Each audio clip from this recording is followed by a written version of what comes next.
بسم اللہ الرحمن الرحیم۔ آخرت ایک بنیادی مسئلہ ہے جس کے متعلق محض قیاس و گمان کی بنا پر کوئی عقیدہ قائم کر لینا انسان کے لیے تباہ کن ہے۔ فہرست موضوعات تفہیم القرآن، جلد پنجم، عنوان آخرت، صفحہ 135، سورہ زاریات، آیات 10-11۔ قتل الخراصون الذین هم فی غمرۃ ساہون، مارے گئے قیاس و گمان سے حکم لگانے والے جو جہالت میں غرق اور غفلت میں مدہوش ہیں۔ قیاس و گمان سے حکم لگانے والے، ان الفاظ میں قرآن مجید ایک اہم حقیقت پر انسان کو متنبہ کر رہا ہے۔ قیاس و گمان کی بنا پر کوئی اندازہ کرنا یا تخمینہ لگانا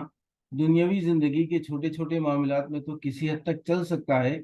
اگرچہ علم کا قائم مقام پھر بھی نہیں ہو سکتا، لیکن اتنا بڑا بنیادی مسئلہ کہ ہم اپنی پوری زندگی کے اعمال کے لیے کسی کے سامنے ذمہ دار و جواب دہ ہیں یا نہیں، اور ہیں تو کس کے سامنے، کب اور کیا جواب دہی ہمیں کرنی ہوگی، اور اس جواب دہی میں کامیابی و ناکامی کے نتائج کیا ہوں گے، یہ ایسا مسئلہ نہیں ہے کہ اس کے متعلق آدمی محض اپنے قیاس و گمان کے مطابق ایک اندازہ قائم کر لے اور پھر اسی جبے کے داؤں پر اپنا تمام سرمایہ حیات لگا دے۔ اس لیے یہ اندازہ اگر غلط نکلے تو اس کے معنی یہ ہوں گے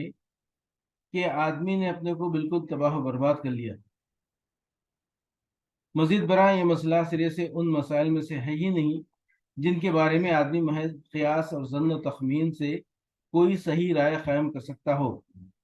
کیونکہ قیاس ان امور میں چل سکتا ہے جو انسان کے دائرۂ محسوسات میں شامل ہوں، اور یہ مسئلہ ایسا ہے جس کا کوئی پہلو بھی محسوسات کے دائرے میں نہیں آتا، لہٰذا یہ بات ممکن ہی نہیں ہے کہ اس کے بارے میں کوئی قیاسی اندازہ صحیح ہو سکے۔ اب رہا یہ سوال کہ پھر آدمی کے لیے ان ماورائے حس و ادراک مسائل کے بارے میں رائے قائم کرنے کی صحیح صورت کیا ہے، تو اس کا جواب قرآن مجید میں جگہ جگہ دیا گیا ہے، اور خود اس سورے سے بھی یہی جواب مترشح ہوتا ہے کہ انسان براہ راست خود حقیقت تک نہیں پہنچ سکتا، دو حقیقت کا علم اللہ تعالیٰ اپنے نبی کے ذریعے سے دیتا ہے، تین اس علم کی صحت کے متعلق آدمی اپنا اطمینان اس طریقے سے کر سکتا ہے کہ زمین اور آسمان اور خود اس کے اپنے نفس میں جو بے شمار نشانیاں موجود ہیں ان پر غیر نگاہ ڈال کر دیکھے اور پھر بے لاگ طرز پر سوچے کہ یہ نشانیاں آیا اس حقیقت کی شہادت دے رہی ہیں جو نبی بیان کر رہا ہے، یا ان مختلف نظریات کی تائید کرتی ہیں جو دوسرے لوگوں نے اس کے بارے میں پیش کیے ہیں۔ خدا اور آخرت کے متعلق علمی تحقیق کا یہی ایک طریقہ ہے جو قرآن میں بتایا گیا ہے، اس سے ہٹ کر جو بھی اپنے قیاسی اندازوں پر چلا وہ مارا گیا۔ جو جہالت میں غرق اور غفلت میں مدہوش ہیں، یعنی انہیں کچھ پتہ نہیں ہے کہ اپنے ان غلط اندازوں کی وجہ سے وہ کس انجام کی طرف چلے جا رہے ہیں۔ ان اندازوں کی بنا پر جو راستہ بھی کسی نے اختیار کیا ہے وہ سیدھا تباہی کی طرف جاتا ہے۔ جو شخص آخرت کا منکر ہے وہ سرے سے کسی جواب دہی کی تیاری ہی نہیں کر رہا ہے، اور اس خیال میں مگن ہے کہ مرنے کے بعد کوئی دوسری زندگی نہیں ہوگی،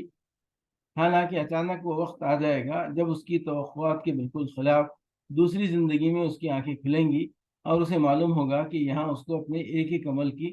جواب دہی کرنی ہوگی۔ جو شخص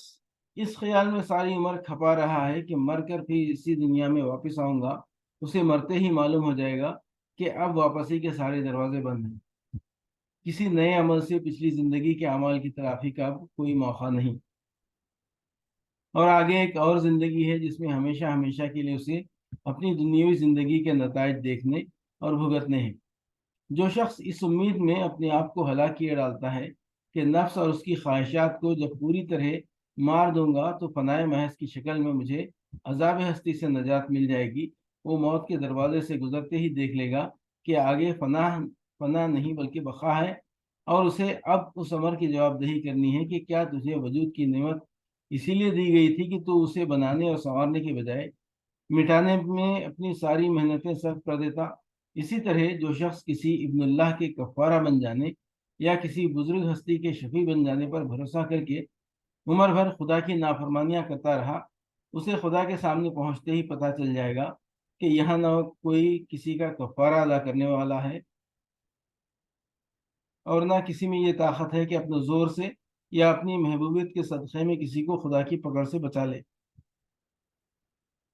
پس یہ تمام قیاسی عقیدے در حقیقت ایک افیون ہے جس کی پنک میں یہ لوگ بے سود پڑے ہوئے ہیں،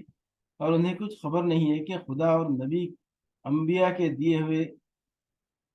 صحیح علم کو نظر انداز کر کے اپنی جس جہالت پر یہ مگن ہے وہ انہیں کدھر لیے جا رہی ہے۔ آخرت ضرور واقع ہوگی، کوئی اسے دفع کرنے والا نہیں۔ فہرست موضوعات تفہیم القرآن جلد پنجم، عنوان آخرت، صفحہ 163، سورہ طور، آیات 7-8۔ ان عذاب ربک لواقع ما لہ من دافع، تیرے رب کا عذاب ضرور واقع ہونے والا ہے جسے کوئی دفع کرنے والا نہیں۔